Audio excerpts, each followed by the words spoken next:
I'm Tessa from Bolt Bags, and I want to welcome you to Pot TV. Another.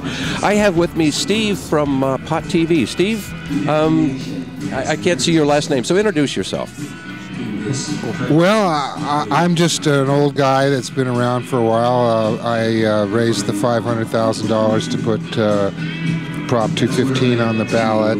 My desk used to sit right next to Dennis's at the 1444 Market Street. Okay. And I'm here on behalf of Pot TV and Cannabis Culture to cover the most epic freaking Cannabis Cup I've ever seen. The vibe here is absolutely mellow, awesome, beyond belief. Everyone is completely jazzed by what's going on. There are no police, no need for police. I think that the job that this crew has done here, I've been a regular at Seattle Hemp Fest. I go to other Hemp Fests, but this is on a public fairground. Everyone knows what's going on, and as Tim Blake puts it, hey, it's the law. It's time that we make them live up to it. So I'm really thrilled to be here, and I'm thrilled to be with the KMUD crew because I lived for 3 years right on the beach there at Fort Bragg, and I used to listen to the raid report and the one song after another about our favorite plant. Harold, you're a genius. You opened my eyes. I thought, wow, this is really a culture. This is a culture that is being suppressed at gunpoint across the whole planet. And here it's vibrant and alive. And every song is about our culture. So I want to thank you for making my day after day there. Hey, that comment made it worthwhile for me to pursue this and to put it out there for people to listen to. That's great. I appreciate it. And people need to understand that in the Emerald Triangle, the means of communication is radio. Mm-hmm. All the trim parties, when you're getting your clones ready, whatever it is, you've got one ear to the radio, and the radio is there for you. They're telling you the movements of sheriff deputy, what road deputies are forming. It got so accurate that the sheriff up there, my friend Tom Allman, tried to get you guys to take it off the air, and you stood your ground, and I applauded that because you told them, hey, we're here for the community. And well, it's interesting because when it first started out, all the helicopters were coming in, and it had to do with health issues or animal issues, like if you had a stable full of horses. They don't do well with helicopters coming in close. If you have a heart condition, you need to know if they're going to be in your area so you don't stress out. You just pack a few things and you leave for the day. That was the premise behind it. And way too sensible. Yeah, and it's just a good thing to have a heads up. And it comes through the Civil Liberties Monitoring Project. Yes, KMUD did not do it on its own. We always would direct it to another source for verification, and that way when we got the information back from them, it was verified and we could put it out on the air and not worry about it being erroneous. But you guys really had some serious pressure applied to you, as I recall. Oh, yeah. Camp was huge, wasn't it, in the 90s and 80s? It was paratrooper style. They come in the big Hueys, and National Guard jumped out of those and just ran amok with their guns. That was how it first started. It came down from there simply because of the people in the hills just, hey, this isn't right. And through legal actions was able to curb their actions. They'd sweep down on like 20 plants, 30 plants. They didn't really care so much. But today it's very different, isn't it, this year? Well, what's interesting is the amount that is being grown now. The sheriffs in both Humboldt and Mendocino both have said that there's no way that they can get them all. In Humboldt County, they designated some 4,100 sites for eradication. They said they could get 50, maybe 60 of them. So that meant that mom and pop was pretty safe unless they were just caught up in something that was taking place anyway, just in the way. So it's pretty wide open these days. And camp has been defunded. Right, it's coming in a different form. The federalized program. But camp itself no longer exists. But certainly we still have federal enforcement happening every fall. you know, for sure. The big news really has been it's called CERT now, is the new, I don't know what the initials stand for, but it's CERT, and it's the new formation of camp. And it has to do with environmental. They're really focused on the environmental damage that's being caused by some of these really egregious grows where they're just mountaintop removal. It's been compared to in terms of leveling a lot of trees. Clear cutting, mountaintop removal, stream diversions. So there's really some bad practices happening that, you know, that's why legalization and regulation, a lot of the mom and pops that love this land and have been a part of it for years and years really want to see regulation come in and really want to see the emphasis on helping protect our environment. Our beautiful Redwoods area is really needs protection.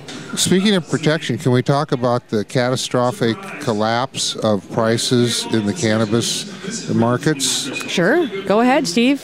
Tell us about it. I first moved to the area for the harvest of '82. I was actually in the Willow Creek, Salyer, Denny area, which was kind of scary in those days. But I remember pounds went for $1,300 to $1,600 at that time, depending on the quality of it. And it's come full circle. It's back to that now. It's somewhere around 12, 13, 14, 15. Depends on who you know and whatnot. And I'd like to throw in a word there for the consumers, because I grew up down in the city and it was like $30 an eighth, and then all of a sudden it went up to $60 an eighth. And I think any farmer can survive at $800, $1,000 profit on a pound, but I am most concerned that people who work normal jobs in the cities are able to afford the cannabis that they need to function in society. Good point. So Michael. I really want our goal as growers to be having a system that produces $25 eighths of high quality cannabis for consumers in the cities. And I think that is really the goal that I am most concerned with. And you know, a competent producer can survive at $800 a pound if we have a market which allows everybody to sell what they have.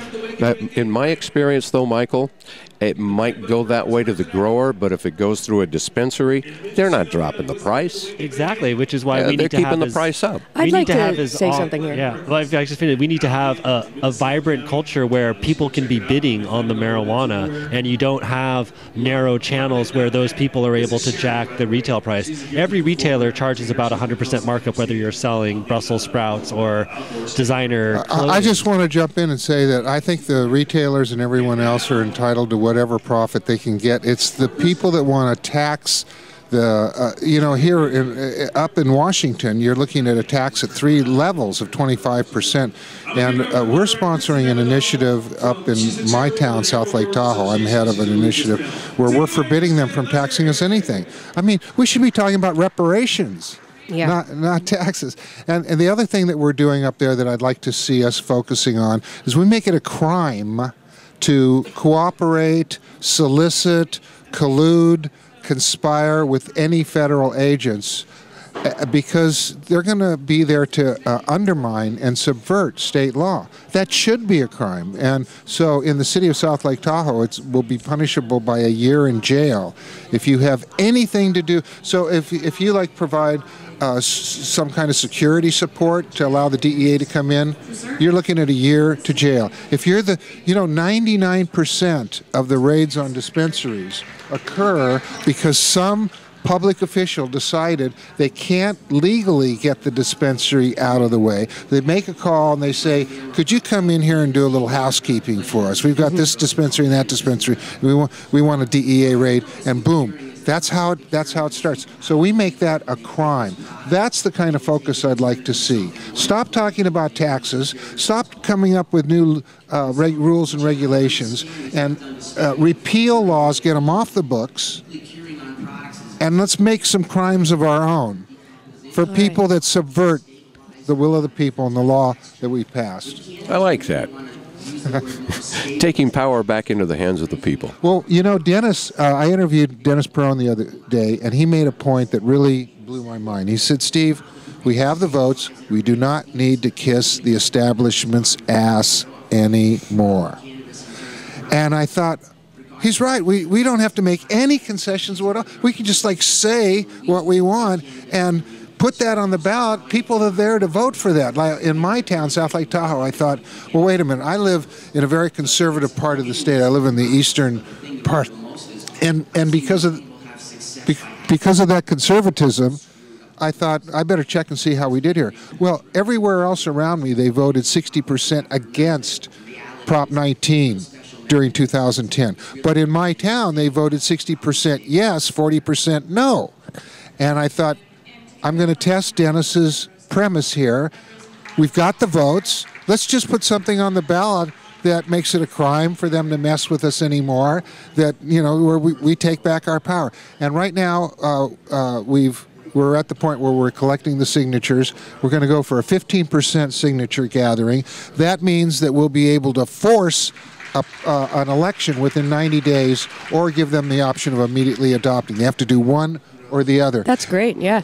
And this is the year not to think about state elections, state initiatives. Go around the lawmakers, right? And go right to the people. Go right to the people on a local level in 2014 and set the stage for 2016, because all these local jurisdictions will have had some experience and see that the sky doesn't fall, that things work out, and we'll really be able to get what we want. If you say what you want and you're the first ones to do it, if it's a good initiative, others will follow. And that's the message I've heard from a lot of these people that are really working on this, that, there's people working on getting Mendocino and Humboldt to have their own initiatives too, because it's much easier to get an initiative and enough signatures for a local ballot than it is the state ballot. So do it in 2014 locally, say exactly how we want the initiative to look, and we will have much more influence on the 2016 statewide ballot, right?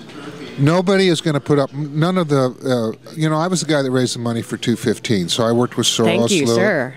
Isn't that what started everything that we have today? 215, Dennis Perrone, Steve Kubby. These people are heroes here, and that we're talking to, because 215 started it, and now Colorado and Washington are legal. Now we're seeing Uruguay, the first country in the world, is going to have legal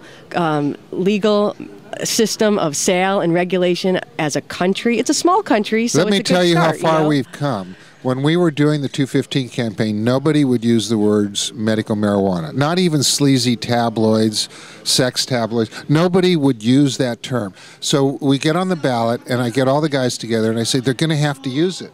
And we tune into the TV show where they review all the ballots, the ballot initiatives that have qualified, and they're doing like 212 and 213. And I said, they're going to have to say it. You watch, they're going to say it. So the show comes on for 215, and they say it, medical marijuana, and they say it again, medical marijuana, and they say it maybe a half a dozen times, and the next day the entire world is saying something that was forbidden just 2 days earlier. That's how quickly things can change. Okay, yeah, so let's get ready for more change. And events like the Emerald Cup are really accelerating change and getting people to make those connections to solve these problems, because we've got everybody here. The connections, the exchange of information. Yes. So thank you, Steve Kubby, for all that you're doing with cannabis culture. Well, and I feel with Pot TV. Thank you. I feel the same way about KMUD, because I've seen, living in the community, how everyone's together trimming or something. The Tibetan flags hanging over the driveway and everything. But KMUD is the third pin that they depend upon. The mud in your ear for all the trimmigrants who want to know what's going on. I love that. Yeah.